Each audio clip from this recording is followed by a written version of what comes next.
Just finished week 1 of The Artist's Way. Here are my thoughts. This is actually my third time through The Artist's Way.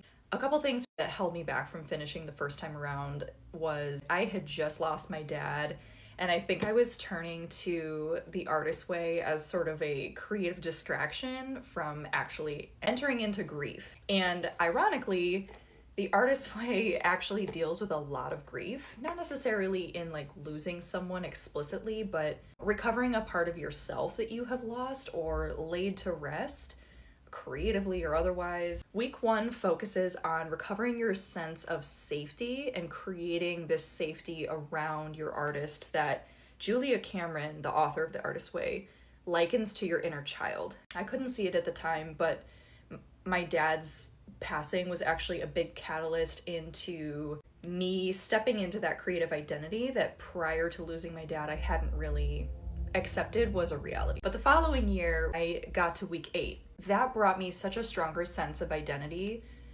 than I expected. One of the things I really loved was working on my blurts. So she talks about how when we sit down to create, some of us have very strong reservations in even doing that. She helps you get in touch with what that is, and they're called blurts. And she has you write down all of these blurts that you find yourself like, whoop, like, no, I can't do this because A, B, and C. One of the blurts that I have is that I, Elise, have no real voice. And so the idea is you write this down and then you flip the page over and you write an affirmation based off of that blurt that turns it into something more hopeful. My affirmation for that one would be, I, Elise, have a unique perspective. If it looks different from others, that doesn't make it less valuable.